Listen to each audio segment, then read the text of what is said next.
Wish you could become a morning person? You know the type, up before the sun, early morning runs, first one to the office with donuts and a smile. How do they do it? Easy. With the new Galaxy Watch 8, sleep tracking and personalized insights from Samsung Health help you improve so you can wake up to a whole new you. One who, dare I say it, skips the snooze? It's possible. Train your sleep with Galaxy Watch 8. Learn more at Samsung.com. Requires compatible Samsung Galaxy phone, Samsung Health app, and Samsung account.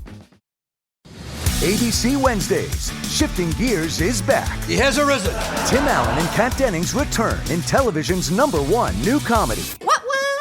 With a star-studded premiere including Jenna Elfman, Nancy Travis, and... Hey, buddy! A big home improvement reunion. Welcome. Oh, boy. That guy's a tool. Shifting Gears. New Wednesdays, 8, 7 Central on ABC. And stream on Hulu.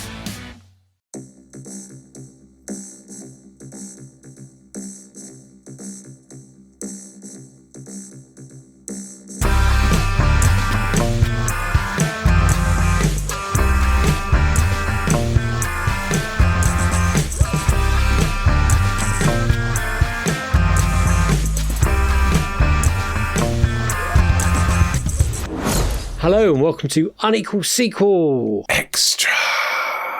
I forgot which one we were doing for a second then. I was going to say box set mentality and then realised halfway through that it wasn't. It's the extra one. I could see in your eyes the fear, basically. And you know what? You were right. You're right. That's really good. I thought you were going to sing it for a minute, maybe for the because of what we're about to review. But no, are we downtrodden a little bit here? Well, as often happens, my son has definitely shared his germs with me, and I feel like I've been run over by a bus. Yes. Rich is ill again. You've had a really good stint, actually, of not being ill for quite a while. You've done really well, because there's a point, when I say a point, it was 2 years when you were just constantly Well, this is what happens sick. when you have an immune system that's insane, and then you have to take tablets so that your immune system doesn't immune system anymore, and then you get to things and they don't go away again. So is your son healthy again now? Is he still he's sick? fine. Absolutely fine. So he was like, he was horrendously sick on Sunday. Mm-hmm. And by horrendously sick, like some of the worst sick I've ever seen on Was he Sunday. like Exorcist sick? Oh, yeah, exactly like that. Okay. And then Monday morning, like nothing happened. But it's hit you. He was a little bit ill because he did ask to go to bed a bit early on Monday night. So Lovely. He was still a little bit under the weather. But yes, it has hit me. Has it been coming out of you either way? Yes, it has, everyone. Yes, it has. Cool. Being a grown-up is just the best thing ever, isn't it? And I thought I was okay. And I that has all stopped. Good. But I just feel really poorly now. Okay, well, what better way to cheer you up than reviewing another sequel? Yay. A sequel, again, I think this is the last one of our backlot to get through of cinema releases. Then we may decide to do some... streaming ones to catch up. We've got so many. It's quite intimidating at this point, but we are came out on September the 12th, so basically a month. Brilliant. We are a month behind on a lot of these things, right? Yes. And it's Spinal Tap II, The End Continues, the sequel to the classic, the brilliant Spinal Tap. This is Spinal Tap, if we're going to call it its full name. Yeah. A sequel 40 years in the making, 40 years we've waited. A sequel maybe we thought would hope come maybe at some point, and then gave up hope, and then they suddenly just drops it on us. And at that point, I think we can both agree we were a little bit worried, right? Mm-hmm.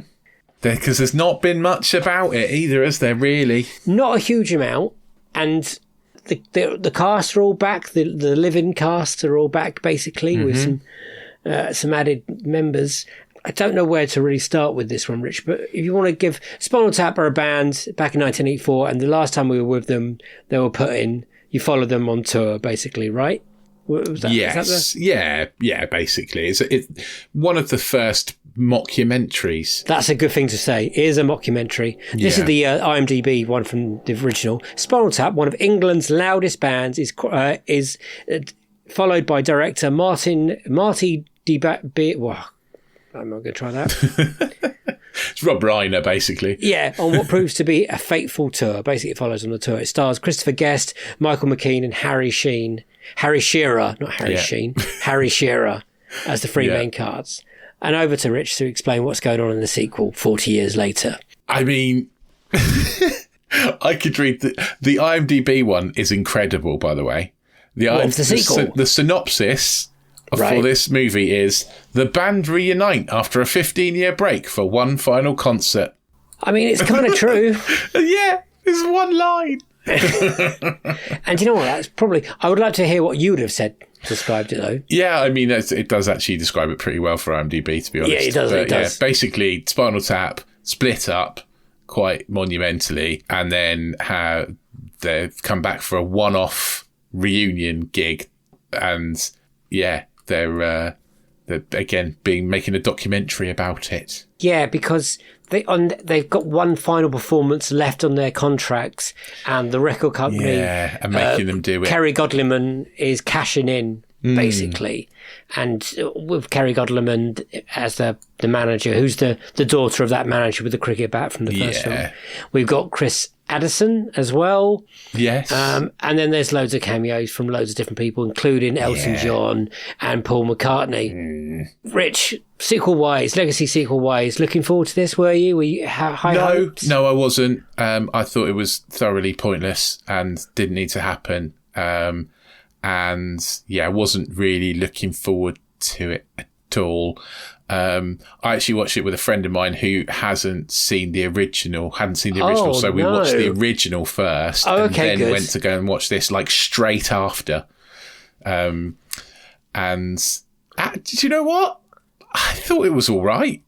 I hated all the cameos, though. Did you? Yeah. And that's a lot of cameos. There's a lot of cameos, and they could all get in the bin. But the rest of it, I thought was okay. Do you know what? This is more positive than I thought you were going to be, and I'm shocked a little bit. I thought you were going to hate this completely. No, I didn't hate it. I thought I was going to hate it too. And then as soon as I was in there, review here. Yeah, well, I don't know. I know. I mean, it's not as good as the first one. It misses the music and the fun stage presence of the first one. They're all too old for that now, essentially. Yep. But I do like the ad-libs, and I do like the the Michael McKean, Christopher Guest, like bromance. Mm-hmm. I genuinely thought at one point they were going to kiss. That would have been funny as well if they would have. It would have been, yeah. To be honest, because there's quite a lot of gay undertones between the two of them in the first movie as well, and I didn't pick up on it like when I watched it as a teenage boy, but watching it now, I was like, oh, they're lovers. That's why this makes sense. That would have been an interesting plot to go for even more in the second one then, I think. Yeah. The second one has kind of come very slowly and quietly in a very busy summer of big sequels. Did you know it was coming, or was it were you surprised about the quietness of the release? Yeah, it was really surprising. Like, it did kind of come out of nowhere, almost as though it was meant to be straight to streaming, and then they decided to stick it on at the cinema at the last minute. Yeah, that sounds... Because the first one is a cult classic. It is a big, big movie. It is probably one of the greatest comedies there is. It's got laugh out loud moments. It got inspired quality moments. So many things. So without Spinal Tap, you don't have The Office. Yeah. You know, like that mockumentary genre. Like, I don't know if Spinal Tap's the first ever mockumentary or not, but it's certainly inspired all the others. Like, that's the one people talk about. That British sense of humour as well. That's very big in both these films, especially the second one. Yeah, except no one in it is British, and it's an American film. Christopher Guest, I think, was born in Britain. I think was he was born in Liverpool, and then he went over. But yeah, that there is... Yeah, I would still say this sequel has an undertone of British sense of humour. I'm not quite sure American market in particular will really grasp the dry sense of humour, because it's very dry for a lot of this film. It doesn't have the standout to the 11 quotes or whatever, or them getting lost behind backstage or anything like that. It doesn't have any of those set pieces, really. It's much more of the ad-lib stuff. It hasn't got Stonehenge moment. There is a Stonehenge moment. There is a Stonehenge moment where Stonehenge, but it's more of a redemption moment. Yes, true. And more of a celebration of that joke. A lot of the jokes in this film are a celebration of that joke. It kind of does what the Happy Gilmore film does, but not to quite the extent. The cutbacks. And it didn't annoy me like Happy Gilmore. No, because it kind of works in a mockumentary, because you understand why they cut back to it, because it's on camera, it's been filmed, it's real. Not like Happy Gilmore is like trying to force feed you the memories. Yeah. And it depends if you like Spinal Tap. If you like Spinal Tap, I think you might get something out of this. When I saw it with Tiff, there was very much a demographic audience. Tiff was the youngest one there. By a while, I would say. I was the second youngest there, and I'm 41. And then everyone else who was there, I would say, were like Asian rockers. It looked like Asian rockers had come to watch their band. Yeah. It plays okay. It was reasonably busy when I went to see it. But I think I saw it opening night. Right. And it was a tiny screen. I had a small screen as well. Yeah, it was a very small screen. So you had about 8 people in there. It would have felt busy, but I think it wasn't the quietest one I've been. It wasn't the quietest I've been to, but I wasn't jostling for seats. Were there any laugh out loud moments with the crowd that enjoyed it? Yeah, there were a couple. Okay, do you remember them? Because honestly, Rich, I've kind of forgotten this movie. I can remember the first movie a lot, but I think the cheese shop got a couple of laughs. Yeah, or a little laugh.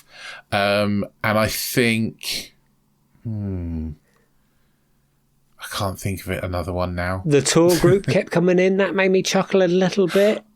Yeah, maybe. And the bit that I think's quite funny is the Michael McKean character getting annoyed with Paul McCartney's playing and getting his song wrong when he's Paul McCartney. No, nothing for you on that one? I didn't like that, no. You didn't like the cameo? I just didn't like Paul McCartney in it. I thought Paul McCartney was okay. I thought Elton John was okay. Yeah, no. I think it could have easily done without those, to be honest. It was very short. Well, the original was very short. Yeah, true. So that doesn't really surprise me. I quite like Chris Addison's character. Okay. Where he's basically amoral. I think he's going to be polar. I think polarizing. I think you're either going to get that character or not get that character. Yeah, I think if you like the thick of it, you're going to understand that character. I don't think he can play that character. Do you not? I think he does that pretty well. No, I didn't really. Warm to him's not the word. You're not supposed to warm to him, no. Exactly. But no, I didn't think he was very convincing as that. But put Peter Capaldi in there, fucking right, I would have believed it a bit more. And that's nothing against Chris Addison. He's a very funny man. I just think that is an odd shape. Yeah. I think he did fine. I think he came across as I think if it was Peter Capaldi in there, it'd be too angry. I think you're not supposed to, he wasn't supposed to be that angry. He just didn't give a fuck. He just didn't care about them at all. And is that funny? It was, in places, I think it is. Anyway, you can tell that why we're talking about. I was hoping this was going to be really funny. I'm not going to say high hopes. It isn't really funny. It's not. It's not very fun. I do a lot of this during. I went, huh. Yeah. I think that I think you're right. As much as I could offer, I definitely laughed more than once. I definitely chuckled. Was it more than 3? I don't know if it was more than 3. I think we should categorise a chuckle, a laugh. Oh yeah, okay. So I didn't barely laugh out So your rubber smiles. Yeah, I'm probably about a chuckle. I would say a chuckle about probably 2 or 3 times. but I I'm thought not sure. one of my best bits was the ending through the credits. I was like, this should have been in the movie. That kind of that's bit. true. Yeah, the credits are Some of good. the outtake bits were good. Yeah. It's not bad, but it's not great, is it? No. And when you compare it to the original, it's sad. It's a little bit sad. I mean, is it nice to spend time with those characters again? The drummer storyline is quite again. The bit when Harry Shearer's character is trying to chat her up. I mean, none of them are particularly likeable characters anyway, are they? Like, none of them are very likeable. They're all kind of arseholes. Yeah. Rock and roll stars, Rich. I don't know. It was fine. Honestly, I think it was fine a lot. Be honest, and I know that doesn't sell it very well, but I think it was fine. The family that vacations together stays together. At least that was the plan. Except now, the dastardly desk clerk is saying he can't confirm your connecting rooms. Wait, what? That's right, ma'am. You have rooms 201 and 709. No, we cannot be 5 floors away from our kids. The doors have double locks. They'll be fine. When you want connecting rooms confirmed before you arrive, it matters where you stay. Welcome to Hilton. I see your connecting rooms are already confirmed. Hilton, for the stay. This episode is brought to you by Nespresso and Samra Origins by the Weekend Coffee Collection. Introducing Samra Origins. My collaboration with Nespresso is a connection to my roots, to my mother, Samra. Coffee that hits the right notes. It transports you. Crafted with unique notes and bold, soaring flavors. Experience a taste that moves you. Nespresso and Samra Origins. Discover more at Nespresso.com. Big news. Sephora is now on Uber Eats. So if you find yourself facing a beauty emergency, like needing a last-minute gift, or you're just out of your favorite mascara, again, don't panic. We got you. Order now and get $10 off on Sephora orders of $50 or more on the Uber Eats app. Order now. Offer ends October 30th. One order per customer. Additional terms apply. See app for availability. Delivery fees may apply. What did you say the budget was? About 23 million. 23 million. Yeah. Now, me and Rich have just found out the worldwide take-in for Spinal Tap II. Basically, this is a month later as well. Continues. This is a month later, and we are shocked by it. Because I was looking between 50 and 100. So it must be in here somewhere. Somewhere between 50 and 100 million. Because it's Spinal Tap. People want to see Spinal Tap, right? Apparently not.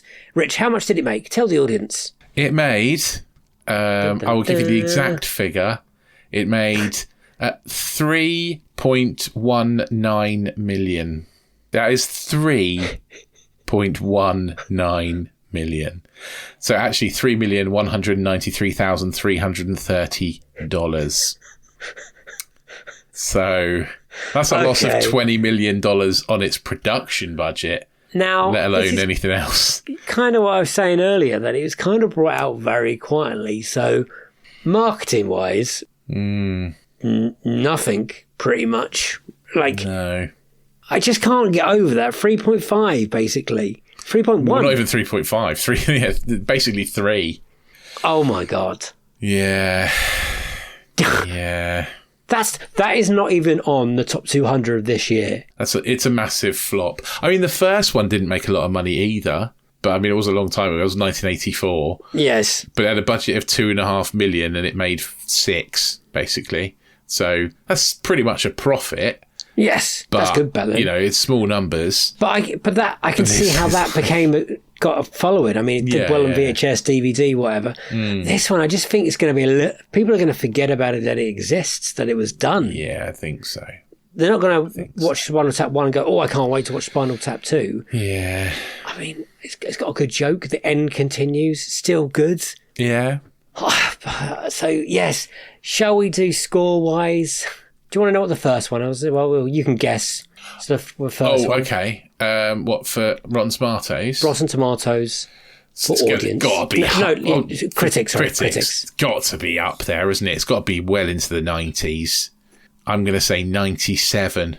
Oh, you're close. 98. Oh, I was going to say 98 as well. I thought, no, I'll give it a bit more leeway. But yeah, 97. Proper high. Yeah, 98. Audience? That's got to be up there as well. 95. 92. Oh, okay. A little bit lower. So like you said, that was 1984. And that was only an hour and 22 minutes. Yes. Yeah. And the new one is an hour and 23 minutes. Mm-hmm. It's nicely done. It's nice. I don't know if that was planned. It whips through it. It was great. Okay, so critics. It's a tricky one because I don't think it's a terrible movie. So I think there's going to be Is it a 3 out of 5 star? Well, I think there's going to be a fair few critics who are going to give it a 3 out of 5, actually. But maybe not. I don't know. I'm going to say 69, dudes. 66. Oh, okay. Yeah. I mean, is that fresh? That's not fresh, is it? I don't know. Is a tomato fresh? Yes, it is. That's fresh. Certified fresh. So that's a recommendation. It's not a splat. Wendy Ide from The Observer. She wrote, the weakness of the material and the familiarity. Oh my God, David. Familiar. You got me at it now. Familiarity. Yeah. Of the structure are problems, but there's also the fact that Spinal Tap II returns to a cultural landscape that is beyond parody. This sequel feels as long as an extended guitar solo you did not ask for in a concert that started 2 hours late. This is a positive. This is Spinal Tap makes way more sense to make a sequel of the majority of comedy reboots we see these days. Kind of true. Yeah, I guess. I feel like some of these are for the original, because this is Spinal Tap was lightning in a bottle, so it's no surprise that the Legacy Act version lacks a certain je ne sais quoi. The sequel is fun for fans, but if you're a new to Tap, do yourself a favour and go watch the original. It goes to 11. What did your mate think of it, by the way? Or did you watch? Yeah, fine. I don't think it blew any worlds, but yeah, fine. Here's a negative. It picks at some pretty low-hanging fruit. With the thick of it, it's Chris Addiston on board for going nowhere. Positive, Mark Mode. It's nice to be back in the company of these people, particularly when they've aged, but it is a footnote. It is not the same ballpark as Spinal Tap at all. No, that's true. It's a completely different level. Spinal Tap's secret sauce has always been that the songs through Daft are actually good. Yes. And there aren't any songs really, are there? Not that I remember.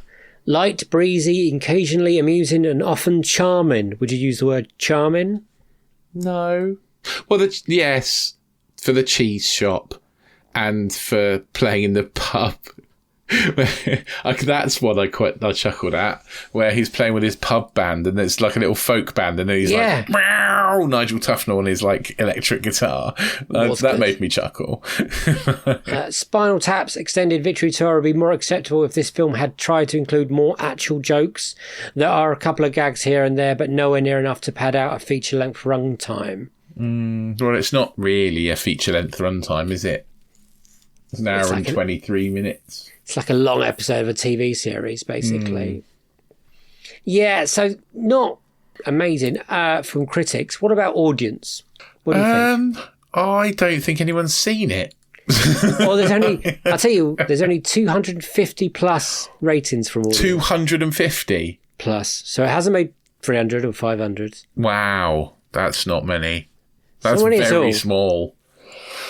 I think for the most part, people would be generally quite disappointed. I guess, like that'll be the. So I wouldn't think like in the 50s for audiences, maybe 60s again. Same as critics. So what you're saying? 50. Yeah, high 50s, 59.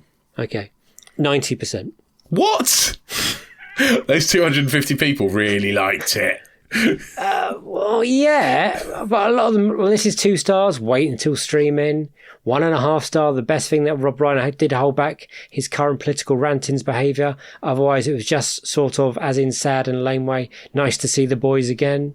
5 stars. I've always been a fan of Reiner, McKean, Guest, and Shearer since the early days, from SNL to McKean's work on The Big Picture. It baffles me how anyone could give this movie 5 stars. Best in show, yeah. He likes the sense of humour. Spinal Tap is a tough act to follow. Was happy to spend time with the band and relive old times, despite the fact the movie lacks the tempo, energy, and the edge of the first. 3.5 stars. 3 stars. It was never going all the way to 11, but this is a solid, enjoyable flick, like an acoustic cover of a rock classic. 0.5 star, and this is going to annoy you. I walked out within 10 minutes. Then you can't fucking rate it, can you? You can't rate it unless you watch it. Yeah. It carries on. Audience was old people, and all the jokes were about how they were old and don't know anything about technology, etc. I suggest watching Fubar 1 and 2 if you want a good rock mockumentary. I mean, it's the most ridiculous review I've ever heard. Ben E. You can't review a movie if you've not watched the movie. 5 stars. Stupid humour at its finest. Escapism at its best. Forget the real world for a bit and enjoy something that never really was. 5 stars. So much fun if you had one who loved the original Spinal Tap. 5 stars. Great story and acting. Very funny and well done. It seems to be going from 5 to 1 a lot. Everyone says the sequel is never as good as the original, and in this case, they're most certainly right. We thought 86 minutes is going to be go by so fast, but boy, we were wrong. It felt long and forced. I do not recommend this movie. It's interesting, isn't it? Because Rob Reiner has done some really good movies. Oh, he had the run. Absolute shit. So he did Spinal Tap. Mm-hmm. Then he did Stand By Me. Great. The Princess Bride. Wow. When Harry Met Sally. Good. Misery. Great. A Few Good Men. Wow. The American President. Yeah, all of those I like. All of them. And then... When did North come out? North came out after American President. Oh, no, it didn't. It came out before, actually. Oh, I like North. Few Good I'm Men. a defender of that movie. Oh, okay. I haven't watched it in about 30 years. You're the one who likes it. Yeah. It does. And then it's loads of turt that I've never even heard of. Go on, what's the put? The turt, something called Rumour Has It. Never heard of that. Oh, is that Alex the Jennifer and Aniston? Emma? Yeah. I don't know Alex and Emma. I Am Your Child, TV movie. Never heard that one. No. He did do The Bucket List, the Morgan Freeman and Jack Nicholson one. That's harmless. The Magic of Belle Isle. I don't know that one, but it's got a decent rating by the looks of it. Oh, wow. He's great in The Wolf of Wall Street. Yeah. But he's not a very nice person, I don't think, in real life, is he? I don't know about that. I'm not quite sure. Haven't read anything good or bad. I've never really chased or followed the life of Rob Reiner. Rob Reiner? No, I'm not sure. Sorry. I'm not sure. I had a feeling there was a bad thing. I can't remember what the bad thing is. Is it his political views? Maybe. Rich is now writing I'm Rob looking, Reiner. I'm looking Rob Reiner controversy, which is always the thing you have to look up. Bad thing. Oh no, I think he's fine. Okay, sorry. Can you apologise to Rob? Yeah. He doesn't like Trump. I'm with him. He's got good political views then. Yeah, I sort of think so. Are you happy that we might not have another one? Would you watch another Spinal Tap, or do you think this is no nail in the coffin now? No. They're too old to do it again, surely. That's it. It's done. Well, those box office numbers, we're definitely not getting another one, are we? Come on. No. There was part of me that I thought this is either going to be rubbish or brilliant. Like, they're going to really knock it out of the park. And I really was hoping for knocking out of the park kind of good. Yeah. We didn't get that, sadly. And I think that's but I also don't think... I was sort of the other way. I thought it was going to be awful. Oh, so I was ready for it to be absolutely unbearably bad. Did you think Coming to America bad? Yeah, I did. And I thought it might be kind of like Happy Gilmore 2 level if we were lucky. Well, and so I was quite pleasantly surprised that it was slightly better than I thought it was going to be. Would you watch it again? Do you think it's going to be better on a second viewing? Do you know what? I probably would watch it again just to see if I'm insane. Maybe. There might be little jokes we didn't spot on the screen. Yeah, maybe. We might get better at home. True. It might be one of those ones that you have to watch lots and lots, and then there's things in there you're going to quote. I don't know, maybe. I liked that he runs a glue shop. or a glue history shop. Yeah, the history of glue. Derek Smalls. That's quite funny, but there was nothing him getting stuck in like a pod that was like laugh out loud and then released at the wrong time. It was setting it up for him to be stuck somewhere, wasn't it? Yeah. Like playing with some glue and sticking himself to a wall or something. Like that would have been fun. We could have written a better sequel than this. Yeah, it's kind of missing the great set pieces that the first had. And like, okay, let's try and rate it then. Yeah, I mean, this is quite difficult, actually. Okay, so I'm going to tell you, Happy Gilmore, I gave 2 and you gave 1.5. Yeah, I think it's better than that. Okay, we're good. We know where we're about now. We're above a 1.5 or a 2. Yes. Naked Gun, higher or lower? I'm not well, maybe on a sort of a level with Naked Gun, potentially. Naked Gun, you gave a 5. No, it's not good. No, it's not a 5. No, it's not as good as Naked Gun. I'm trying to wean it down a little bit. Yeah, no. Okay, so below a 5 and above a 2. It's. Do you know where it is? It is about. It's about a 3.5, I think. No. Or is it's tough. It's really hard. It is really hard. It might be a 4. Right? Okay. Which is a positive review. This is really difficult because I don't want to put. No, it's a 3.5. I'm sticking with 3.5. Okay. It's Megan 2.0 level. Okay. That's where I'm going. And is it a unequal sequel? Yes. In a bad way. In a bad way. It's definitely unequal to the first. You're a 3.5, unequal in a bad way. Yeah. Okay, let me look around because we're trying to take these scores very serious. I'm trying. What I mean, we're taking these scores very seriously now, aren't we? We're really trying hard because we used to throw them out willy nilly. We did, and then I've looked back on them and thought, I'm insane. So we're trying what was I thinking? Yeah, Shang-Chi, and yeah, would be one of them. So I think I gave Happy Gilmore 2, and I really did not enjoy that. No, and I enjoyed this more than that. Good. So I'm glad with you on said that. Yeah, I think it's more of a complete film and it's got less annoying components than that movie. And at least this one made me chuckle. This made me chuckle. It didn't make me angry at any point. It didn't make me angry at any point. I just came out of it going, It breezed, an hour and 23 minutes. Great. I've shit longer than that. So. I mean, I definitely have. I've got inflammatory bowel disease. I've definitely done longer shits.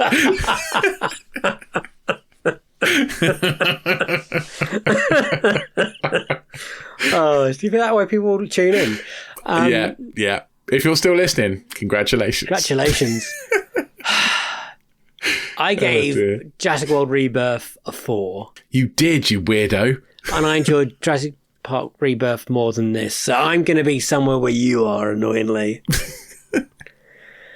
And a 4 is a recommendation. Yeah. Remember that as well. I can't believe you gave Jurassic World Rebirth a 4. You gave it 3.5. It's not far off. Yeah, but that's not a recommendation. True, 4 is you should go and watch it. Rebirth's got some good set pieces. I stand by it. Okay, fair. But you gave Karate Kid Legends 4, and that's better. Also, anyway, sorry. So we can argue this at the end of the year, okay? Yeah, okay. I'm going to give this also. I'm going to give it a 3. Are you? Yeah. I think I enjoyed Megan a little bit more. That's like a Simple Favour kind of level. Another Simple Favour level. I'd say it's better than that. Well, okay, 3.5 then. We're on the same again. See? 3.5. That's what I said. It does feel like a 3.5 kind of movie. It's between 3 and 3.5. Yeah. That's what I think it's going to be forgotten quite quickly. We're really going to annoy all those people that don't like us giving half stars. Oh, yeah. Yeah. I think it's going to be one of those sequels that in years to come, you'll find out it has a sequel. And you're like, Spinal Tap's got a sequel? Really? I think it's going to be one of those sequels. It could be worse. It could be like, Happy Gilmore's got a sequel. Oh. Yeah. Yeah. I also think it's an unequal sequel in a bad way. So that's 3.5 from both of us. It's sadly not a recommendation. I would Well, it's out of the cinema now. It was barely in the cinema, to be honest, for a few days. It was blink and you missed it. When it comes to streaming, please watch it. Yeah, you should watch it. Yeah. It's kind of nice to spend some time with those characters again, but they have kind of lost their magic, a lot of their magic. And once in a while it raises its head and it's kind of tries to show it and then it quickly disappears again. But, you know, if you like spending time with those characters and you're a big fan of the Tap, go for it. Put it on. You might enjoy it. Oh, Rich, see us out, mate.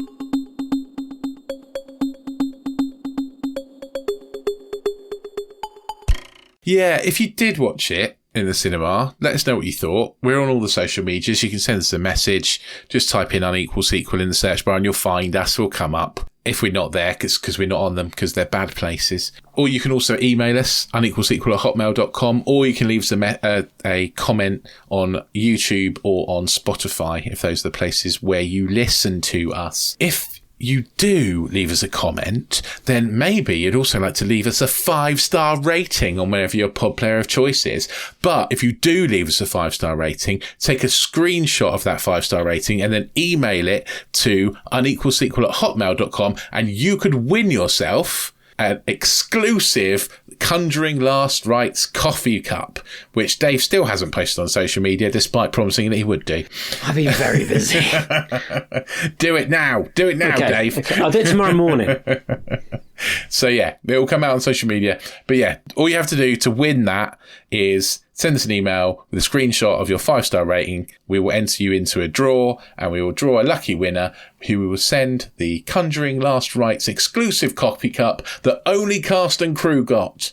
So yeah, it's very exclusive. So yeah, do make sure you do that. If you really love us, join us over on anotherslice.com/unequal sequel. That's anotherslice.com/unequal sequel, where for just $2.99 a month, and I do mean $2.99 a month, not a week, not a day, $2.99 a month. That's less than £3 for 3 more podcasty bits. Disenfranchised, box set mentality, and sequel sessions to all your favourite guests on the interview episodes. Talking of interview episodes, Season 9 is underway. Yes, it is. Yes. So episode 2 of Season 9 will be coming very, very soon when you listen to this. Make sure you hit the subscribe button. Make sure you hit the auto-download button. We'll drop into your pod player of choice every single week. Please tell your friends, your family, your pets. Just get everyone you know listening. We will really love you forever. Because, you know, we're nice like that. Yes. And when you listen to this, we still are award-nominated podcast. We are. But in a few days, we will know if we're award-nominated no more. Or award-losing. And we will take that very gracefully. We will. We will in no way storm the stage and moon the audience. Jesus, I'm not planning to do that. I just plan to fuck we lose, shit up I might. Yeah. Fun times. We're not bad losers. We'll do it gracefully. We will clap and smile. Speak for yourself. I'm a terrible loser. Yeah, so am I, mate. Yeah. So am I. Thank you, everyone, for getting involved and sending your thoughts. End of month roundup will be coming very soon. We have a busy month of sequels and so on. Another slice stuff. We've had to push back the Croc Dundee 3 because of Rich's illness, but it will be coming with you next Wednesday, and then hopefully Spawn will be probably come out on the 29th now instead, just to let you know. I forgot I got to watch that. Yeah. So I've got nothing else to say. So it's a goodbye from me, bye-bye, and a goodbye from him. Bye! See you in the next one, sequel to this one. Have a great week. Bye-bye. Do you remember any of the songs from Spinal Tap II? No. No. Were there any? Any new ones? Only the ones they were tinkering around with, I believe. I don't know. So you really didn't like the Elton John or the Paul McCartney bits? What? No. Not fans of them in general, or just? No. Well, no. I'm fans of their music. I just don't think they need to be in movies. Yeah. Just not their acting. They haven't really been in many films. Acting's pushing it. Yeah. Elton John was in the bloody Golden Circle or whatever it was. That was bad. Yeah. That was bad. Anyway, you might pop up somewhere else. You never know. Never know.